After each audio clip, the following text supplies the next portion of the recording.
Bonjour, bienvenue sur le blog Utips. On va voir une des nouveautés de macOS Sierra, les onglets. Alors les onglets, pour ceux qui ne savent pas ce que c'est, ça fait très longtemps qu'on peut avoir des onglets dans les navigateurs internet, quel que soit le navigateur. Donc sur Safari c'est pareil. Et bien pour avoir les onglets, vous faites menu fichier dans Safari, nouvel onglet. Donc ça fait longtemps qu'on peut le faire sur Mac, bien entendu, comme sur PC. Vous créez des onglets. Alors quel est l'avantage de créer un onglet comme ça? Eh bien tout simplement, ça évite d'avoir une nouvelle fenêtre pour ouvrir un nouveau site internet. Sinon on se retrouverait avec plein de fenêtres.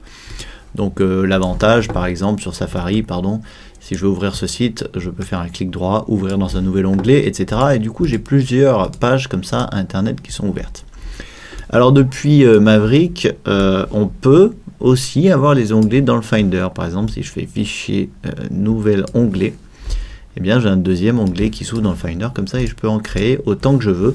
Ce qui me permet par exemple de copier des dossiers qui sont là sur mon bureau ou sur un disque dur interne, externe, etc. Ça évite encore une fois d'ouvrir plusieurs fenêtres Finder pour pouvoir copier des fichiers d'un endroit vers un autre. D'ailleurs ces onglets vous pouvez les prendre comme ça, hop, et les transformer également en fenêtres. On peut également faire l'inverse dans le Finder. Vous allez dans Fenêtres, fusionner toutes les fenêtres, hop, et toutes vos fenêtres fusionnent sous forme d'onglets.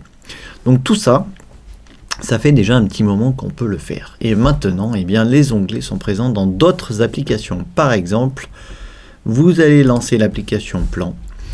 Admettons que vous voulez arriver à Paris. Voilà, vous allez à Paris, hop, vous faites une recherche d'itinéraire, mais si je veux calculer plusieurs itinéraires différents, eh bien vous voyez que en haut à droite, comme ça, j'ai un petit plus qui apparaît, ce qui me permet de calculer un itinéraire A et un itinéraire B et également un itinéraire C, D, etc. Je peux en calculer autant que je veux en parallèle et c'est vraiment, je dois dire, super pratique de pouvoir faire ça enfin dans Plan. Donc voilà, c'est le même raccourci que dans Safari, commande T, fichier, nouvel onglet, voilà. Dans Plan. On peut également faire ça dans Pages et ça c'est vraiment super si vous utilisez Pages pour de la bureautique.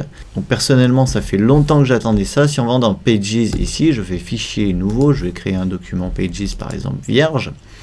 Admettons que je veux ouvrir un autre document Pages sans forcément devoir faire ceci par exemple. Vous voyez, habituellement on faisait ça, donc on avait plusieurs documents Pages en parallèle. Donc si on en ouvre 2, 3, eh bien ça peut être un petit peu pénible à gérer.